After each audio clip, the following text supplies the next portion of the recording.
ఇక డౌట్ అక్కర్లేదు, అంతా ఓపెన్. కవిత మౌనం వీడారు. నేరుగా సోదరుడు కేటీఆర్ టార్గెట్ గా తీవ్ర వ్యాఖ్యలు చేశారు. తండ్రి కేసీఆర్ కు లేఖ రాస్తే తప్పేంటి, నొప్పేంట్రా భయ్ అంటూ విరుచుకుపడ్డారు. పెయిడ్ ఆర్టిస్టులతో తనపై తప్పుడు ప్రచారం చేస్తున్నారని మండిపడ్డారు.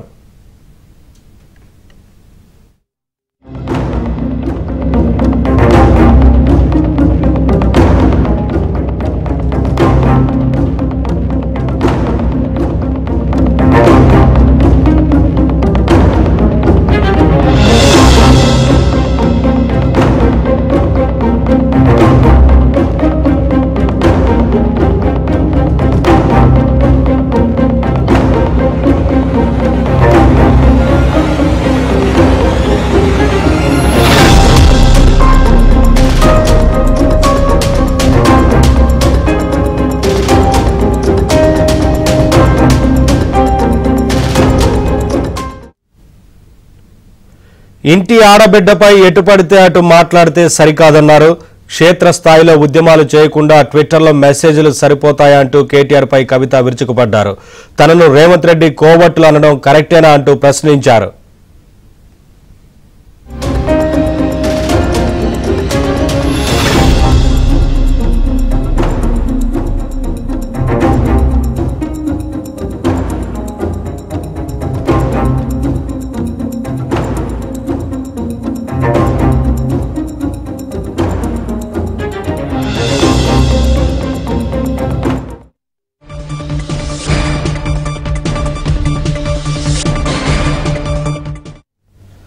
తానసలే మంచిదాన్ని కాదని నోరు విప్పితే తట్టుకోలేరంటూ వార్నింగ్ ఇచ్చారు. తనకు నీతులు చెబుతున్న బీఆర్ఎస్ నేతలు తెలంగాణ ప్రయోజనాలపై దృష్టి పెట్టాలని హితో పలికారు. కేసీఆర్ నీడలో పనిచేస్తున్న వారు తనపై ప్రతాపం చూపుతున్నారంటూ మండిపడ్డారు.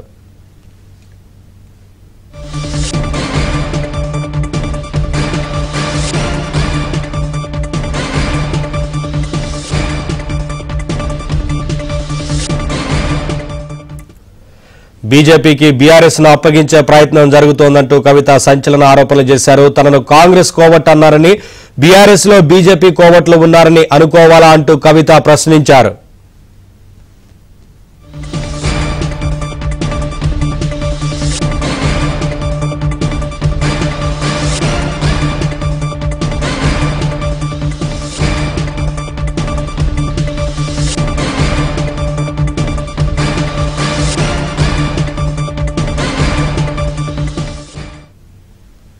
కవితపై బీఆర్ఎస్ వేటు వేసే అవకాశాలున్నాయి. కాసేపట్లో కవితకు షోకాజ్ నోటీసులు ఇవ్వనుంది. కాసేపట్లో కవితకు కౌంటర్ గా మీడియా ముందుకు బీఆర్ఎస్ ఎమ్మెల్యేలు రానున్నారు.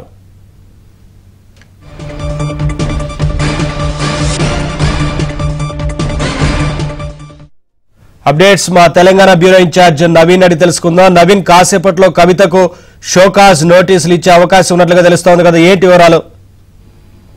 సో నవీన్, మొత్తం మీద కేసీఆర్ కుమార్తె బీఆర్ఎస్ ఎమ్మెల్సీ కవిత ఇటు పార్టీ పైన అలానే పార్టీ వర్కింగ్ ప్రెసిడెంట్ మీద చాలా సంచలనమైనటువంటి కామెంట్ చేశారు. అనేక ఆరోపణలు చేశారు. అలానే బీఆర్ఎస్ ని బీజేపీలో విలీనం చేసేటువంటి ప్రయత్నాలు జరిగాయని తాను అడ్డుకున్నానని చెప్పేసి కామెంట్ చేశారు. అలానే పార్టీలో భయంకరమైనటువంటి కుట్రలు జరుగుతున్నాయనేటువంటి కామెంట్ చేశారు. కేసీఆర్ నాయకత్వంలోనే పనిచేస్తాను తప్ప మరొకరి నాయకత్వాన్ని తాను ఎట్టి పరిస్థితుల్లో సహించేది లేదని చెప్పేసి కూడా కవిత కామెంట్ చేశారు. మనం చూసాం, ఇవాళ ఆమె చిట్ చాట్ నిర్వహించి పూర్తిగా పార్టీ అనేటువంటిది పూర్తిగా పట్టు తప్పింది. అసలు పార్టీ ప్రజల కోసం పని చేయట్లేదు. వర్కింగ్ ప్రెసిడెంట్ గా కేటీఆర్ పూర్తిగా విఫలమైనట్టుగానే ఆమె పరోక్షంగా కామెంట్స్ చేశారు. అయితే ఇది ఒక రకంగా పార్టీకి తీవ్రమైనటువంటి డ్యామేజ్ కలిగించేటువంటి పరిణామంగానే చూస్తుంది. ఎందుకంటే బీఆర్ఎస్ పార్టీలో కొంత స్ట్రిక్ట్ గా ఉంటుంది. ఎందుకంటే పూర్తిగా కేసీఆర్ పార్టీలో అంతా తానే వ్యవహరిస్తారు. సో పార్టీకి నష్టం కలిగించేటువంటి వ్యాఖ్యలు కానీ చర్యలు కానీ ఎవరు చేసినా కానీ ఆయన సహించారు. గతంలో ఇదే విషయాన్ని ఆయన పదే చెప్పారు. సో ఇప్పుడు కేసీఆర్ కుమార్తె కవిత పార్టీకి నష్టపరిచే విధంగా, పార్టీని ఇబ్బందుల పాలు చేసే విధంగా వ్యాఖ్యలు చేసినటువంటి నేపథ్యంలో సో ఆమె విషయంలో ఏం నిర్ణయం తీసుకోవాలన్న దాని మీద మొన్నటిదాకా కొంత సందిగ్ధంలో ఉండింది. సో ఆమె లేఖ రాయడం కానీ, ఆ తర్వాత శంషాబాద్ ఎయిర్పోర్ట్ లో చేసినటువంటి కామెంట్స్ కానీ, తర్వాత ఇవాళ చిట్ చాట్ లో ఆమె చేసినటువంటి కామెంట్స్ కానీ, వీటన్నిటి పట్ల ఒకంత కేసీఆర్ ఆగ్రహంతో ఉన్నట్టుగా తెలుస్తోంది. మరోవైపు పార్టీ వర్కింగ్ ప్రెసిడెంట్ గా ఉన్నటువంటి కేటీఆర్ లండన్ పర్యటనలో ఉన్నారు. ఆయన రేపు మళ్ళీ అమెరికా కూడా వెళ్ళబోతున్నారు. తిరిగి 4వ తారీఖు రాబోతున్నారు. సో కనుక ఇక ఆమె మీద చర్యలు కనుక తీసుకోకపోతే పార్టీకి మరింత నష్టం కలిగేటువంటి అవకాశం ఉంటుంది.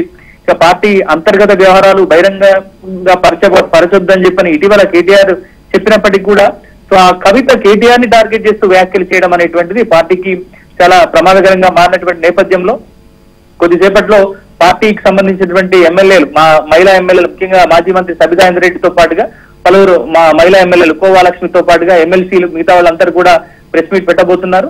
సో బహుశా ప్రెస్ మీట్ లో కవిత వ్యాఖ్యలను ఖండించడంతో పాటుగా ఆమెకు షోకాజ్ నోటీసులు ఇచ్చేటువంటి అవకాశాలు అయితే మనకు కనిపిస్తున్నాయి. Naveen, thank you Naveen, thanks for the updates.